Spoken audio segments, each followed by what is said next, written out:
السلام علیکم، میں ہوں عابد دندلیب۔ ناظرین، پاکستان کی سیاست میں ایک لیپ ٹاپ کا بڑا ذکر ہو رہا ہے۔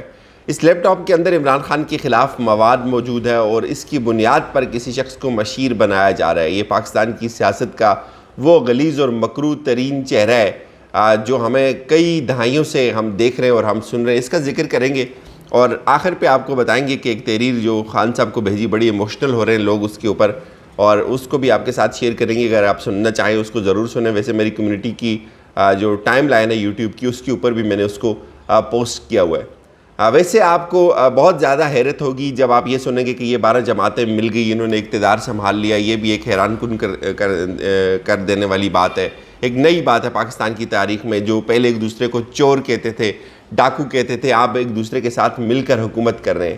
آپ کو یہ سن کر بھی بہت زیادہ تعجب ہوگا کہ آج وفاقی کابینہ کا اجلاس ہوگا اور اس کابینہ کے اجلاس کے اندر بہت سارے لوگ جن کا نام ECL پہ ڈالا گیا ہے ان کو نکالنے کے لیے کوشش کی جائے گی۔ آپ کو یہ سن کر بھی تعجب ہوگا کہ بہت سارے ملزم مجرم اکٹھے ہو کر اس ملک کے اوپر حکومت کرنے لگ گئے۔ لیکن اگر آپ کو یہ سنیں گے آپ، تو اس پہ آپ کو شاید جو تعجب ہے اس تعجب کی انتہا نہ رہے کہ عمران خان کے ساتھ رہنے والے عمر بھر کے اون چودھری جو ہیں، وہ شہباز شریف کی کابینہ کے اندر جو ہے وہ ایک مشیر بن گئے۔ یہ حیران کن بات ہے اور یہ انہونی ہے۔ پاکستان کی سیاست میں ایسے نمونے اور ایسی انہونیاں ہو سکتی ہیں، اور ہوا کچھ یوں ہے۔ ارشاد بھٹی صاحب کے بقول ان کو ایک تکڑی جو ہے وہ ایک مشیر بنانے کا پلان ہوا ہے، اور اس کی بنیاد کیا ہے کہ ان کے لیپ ٹاپ ہے ان کے پاس۔ اس لیپ ٹاپ میں عمران خان کے خلاف کوئی غلیظ مواد موجود ہے۔ یہ وہ اون چودھری ہیں جو ہمیشہ نواز شریف کے خلاف بات کرتے رہے، جو ہمیشہ علیم خان کے ساتھ کھڑے رہے، جو ہمیشہ عمران خان کے ساتھ کھڑے رہے، اور پوری شریف فیملی کے اوپر تنقید ہوتی تھی۔ ان کو شریف فیملی کے لوگ ڈرگ مافیا کہتے تھے۔ ان کے اوپر یہ الزام لگتا تھا کہ یہ منشیات کا کاروبار کرتے ہیں، اور اب یہ منشیات کے کاروبار کرنے والے شہباز شریف کے مشیر بن گئے۔ ان کی کوالیفیکیشن کیا ہے؟ بتایا یہ جا رہا ہے کہ ان کے پاس ایک لیپ ٹاپ ہے۔ اس لیپ ٹاپ میں کچھ عمران خان کی متنازع آڈیوز اور ویڈیوز ہو سکتی ہیں، اور وہ متنازع اور آڈیوز اور ویڈیوز جو ہے وہ آگے جیسے الیکشن کمیشن جب عمران خان کے خلاف فیصلہ دے گا، اور اس کے بعد ایک عمران خان خود جس خدشے کا اظہار کرتے تھے کہ میرے خلاف ایک کمپین شروع کی جا رہی ہے، میری وائف کے خلاف بھی ایک کمپین شروع کی جا رہی ہے جس میں ہماری کریکٹر اسیسینیشن ہوگی، ہمارے کردار کے اوپر انگلیاں اچھالی جائیں گی، تو یہ ایک ان کا پلان ضرور ہے۔ اس کی بہت ساری وجہیں ہیں۔ یہ عمران خان کو فکس کرنے کی ایک انتہائی بھونڈی کوشش ضرور ہے، لیکن یہ کسی کی انا کا مسئلہ ہے، کسی کی انا کی تسکین اس کے ساتھ جڑی ہوئی ہے۔ چونکہ بہت ساری چیزیں جو ہم کہہ نہیں سکتے، میں آج کہنا چاہتا ہوں آپ کو وہ بھی، کہ دیکھیں جب عمران خان کو نکالا گیا نا، بلا وجہ تو نہیں نکالا نا۔ کوئی کسی کو کیوں نکالتا ہے؟ کوئی کسی کو اس لیے نکالتا ہے کہ جب وہ دیکھتا ہے کہ یار یہ بندہ میری کوئی کسی بات کی لاج نہیں رکھ رہا، یہ مجھ سے ان مینیج ہو رہا ہے، یہ مینیجیبل نہیں رہا ہے، تو اس کو کوئی سزا دی جائے، اس کو تھوڑا سا پریشان کیا جائے۔ اور وہ جو مینیج اور ان مینیج کا جو کھیل ہوتا ہے وہ کبھی کبھی آپ کو اتنا دور اور اتنا آگے لے جاتا ہے، یا تو آپ کو پھر اس بیانیے سے واپس لوٹنا پڑتا ہے، یا آپ کو اسی بیانیے کے اوپر چل کے بہت ساری قربانیاں دینا پڑتی ہیں۔ آپ نون لیگ کی ماضی کی تاریخ اٹھا کے دیکھ لیں، یہ کہتے تھے کہ مزاحمت ہوگی تو مفاہمت ہوگی۔ انہوں نے بھرپور طریقے سے فوج کے اوپر تنقید کی، انہوں نے تمام اسٹیبلشمنٹ کے حلقوں کے نام لے کر انہوں نے تقاریر کی، انہوں نے ان کو پریشان کرنے کی کوشش کی، لیکن اس وقت فوج کے خلاف عوام نہیں تھی۔ ایک بڑا پورشن جو عوام کا تھا وہ فوج کے حق میں بات کرتا تھا، وہ ان کے اوپر تنقید کرتا تھا۔ اور پھر کیا ہوا؟ آہستہ آہستہ آپ نے دیکھا وہی بیانیہ ان کا مرتا چلا گیا۔ اس کے بعد یہ کہتے تھے کہ نیکسٹ کوسچن، اس طرح کے سوالات یہ نہیں لیتے تھے۔ اس کے بعد آپ نے دیکھا انہوں نے بوٹ پالش کرنا شروع کر دی۔ اس کے بعد آپ نے دیکھا پورے کا پورا ایک انٹائر نیریٹو ان کا شفٹ ہو گیا۔ جسے عمران خان نے ان کو بوٹ پالش کہا، وہ ویسے تو نہیں کہا، وہ بیانیہ ان کا مر گیا۔ اور پھر یہ جا کر جب لیٹ گئے تو یہ لیٹے تو ان کو جو ہے وہ قبولیت عطا ہو گئی۔ تو اب عمران خان کا ایک مسئلہ ہے، اگر عمران خان اسی بیانیے کے اوپر چلتا رہے گا، وہ اس طرح سے امریکہ کو للکارتا رہے گا، طاقتور حلقوں کو للکارتا رہے گا، تو مجھے نہیں لگتا کہ اتنی آسانی سے یہ اس کو واپس اقتدار کے اندر آنے دیں گے۔ یہ اس کے اقتدار کی راہ میں ہر رکاوٹ کھڑی کریں گے جو یہ کر سکتے ہیں، چاہے وہ اخلاقی ہو چاہے وہ غیر اخلاقی ہو۔ اس میں سے یہ لیپ ٹاپ آپ کو ایک چھوٹی سی چیز نظر آتی ہے، یہ اس سے بھی آگے جا سکتے ہیں، چونکہ ان کی تاریخ ایسی خوفناک تاریخ ہے، انہوں نے عورتوں کو نہیں بخشا ہوا، یہ ان کا ہی کریکٹر ہے نا کہ جہاز سے تصاویریں گرائی تھی شہید محترمہ بے نظیر بھٹو کی. تو اب یہ پھنس گئے اس لیے عمران خان کو نکال کے تھے کہ انہوں نے تھوڑا سا مس کیلکولیٹ کر لیا تھا کہ شاید اس کے ساتھ عوام نہیں نکلے گی, یہ اس نے مہنگائی کی ہوئی ہے, اس نے لوگوں کو ترسایا ہوا ہے. تو اب یہ ہو گئے اس میں ناکام.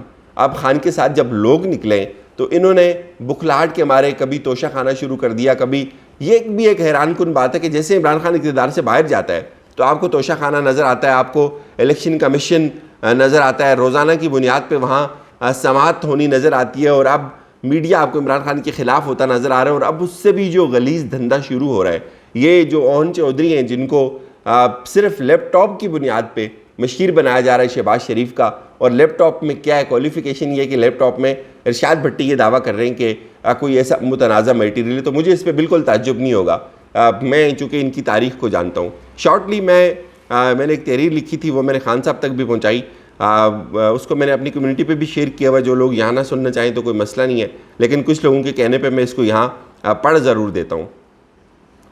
اے ساکنان شہر عجب حادثہ ہوا, یہ کس نے کیا آپ نام جانتے ہیں, یہ کس کی خواہش تھی آپ کو معلوم ہو گیا ہے.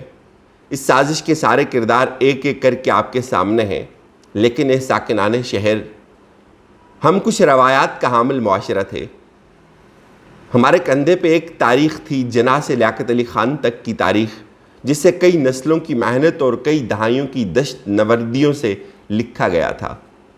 ہمارا خواب دیکھا گیا تھا, ایک خواب کہ ایک دن ہم عظیم قوم ہوں گے, ہماری قیادت ہمیں عظمت کی طرف لے کر جائے گی. لیکن ہمارے ساتھ عجب حادثہ ہوا, اور پھر وہ ساری ریاستیں کسی کی غلیظ خواہش کی بھینٹ چڑھ گئیں. میں اپنی کتاب کا ایک جملہ لکھتا ہوں جس کو پبلش نہیں ہونے دیا گیا تھا. پاکستان چند جرنیلوں, چند ججوں اور مروثیت کے پروردہ سیاستدانوں کی غلیظ ترین خواہشوں کی بھینٹ چڑھا ہوا ہے. آج یہ جملہ صادق آتا ہے. اس غلیظ خواہش کی تکمیل میں کئی دہائیوں کی قربانیاں رائیگاں ہوئی. اس خواہش کو عملی جامہ پہنانے کے لیے ناظم جوکھیے کے قتل کی راکھ سے نقیب مسعود کے خون تک کو بھلایا گیا. اس خواہش کی تکمیل نے ہمیں منہ دکھانے کے قابل نہیں چھوڑا, اور پھر غلاظت اور کچرے کا کوڑا دان بھر گیا. اس خواہش کو ہمارے اوپر جس انداز سے مسلط کیا گیا, تاریخ میں اس کی کوئی نظیر نہیں ملتی. ہماری روایات, اخلاقیات, حیا, صداقت, دیانت اور امانت کا منکر کنبہ یکمشت ہم پر مسلط کیا گیا. اس کنبے کو عروسی خلت عطا کرنے کے لیے ہماری تہذیب اور تمدن کا سینہ چاک کیا گیا. ہمارے پرکھوں کی قبروں پر لات ماری گئی, ہمارے شہداء کے لہو کو پاؤں تلے روندا گیا. اس خواہش کی تکمیل نے ہم سے ہماری روایات چھین لی, ہم سے احتجاج کا حق چھینا گیا. ہمارے اجداد کا خون آج ان لوگوں سے سوال کرتا ہے جنہوں نے یہ ریاستی مجرم ہم پر مسلط کیے. ہمارے ساتھ اس سے بڑا دھوکہ نہیں ہو سکتا. میں جب پاکستان کی طویل تاریخ دیکھتا ہوں تو اس میں لازوال شہادتوں, محنتوں اور عظمتوں کے صفحے ملتے ہیں, مگر وہ آج تمام کسی کی خواہش کی نظر ہو گیا.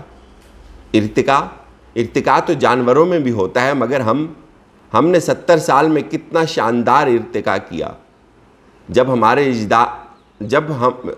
ہمارے بعد آزاد ہونے والا چائنا اور ایران ایسے مجرموں کو عبرتناک سزا دے کر جرم کا سد باب تک کر چکا, اور یہاں ایک بار پھر ان مجرموں کو ہمارا حاکم بنا دیا گیا. ہماری اجتماعی قدروں کو کن کے رحم و کرم پہ چھوڑا گیا, جن کے لیے کرپشن کوئی مسئلہ ہی نہیں, جن کی چپڑاسیوں کے اکاؤنٹ بھی اربوں روپے سے بھرے ہوئے رہتے ہیں, جن کے صدقوں کے بکرے بھی ہمارے ٹیکس کے پیسوں سے ہوتے ہیں, جن کے لیے وعدے کون سے قرآن و حدیث ہوتے ہیں, جن کے لیے قومی غیرت کوئی ایشو ہے ہی نہیں. اے ساکنان شہر, امریکہ نے عمران خان کو گرا کر ہم سے اتنا بڑا قومی امتحان نہیں لیا جتنا ہمارے اپنوں نے اس ٹولے کو حکومتی زمام کار دے کر ہم پر مسلط کر کے لیا. بے شک یہ اقوام عالم کی تاریخ کا سب سے مکروہ باب ہے, اور اس خواہش کی تکمیل کے ساتھ ہی ہماری قومی غیرت, اخلاقی اقدار اور سیاسی تنوع کا گلا ہمیشہ کے لیے گھونٹ دیا گیا. منی لانڈرنگ, کرپشن اور موروثی سیاست کو سند دے دی گئی. کیا اب ہم اس قابل ہیں کہ دنیا کو اقتدار کا درس دے سکیں؟ دنیا جس کماش کے لوگوں کو جیلوں میں ڈالتی ہے, یہاں وہ ہم پر مسلط ہو چکے ہیں.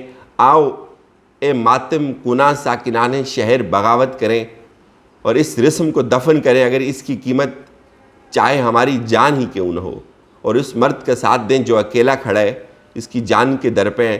اگر آج وہ ناکام ہوا تو ہماری نسلیں موروثیت کے بوجھ تلے دب جائیں گی، پھر کوئی نہیں اٹھے گا جو اس جمود کو توڑ سکے، جو اس قوم کو ان کے چنگل سے آزاد کر سکے، جو اس افریت کا گلا گھونٹ سکے، جو ان مجرموں کو للکار سکے۔ آؤ اس کا ساتھ دیں اس سے پہلے کہ اس کو بھی کسی دیوار کے ساتھ چن دیا جائے۔ اجازت دیجیے، اپنا بہت سارا خیال رکھیے گا۔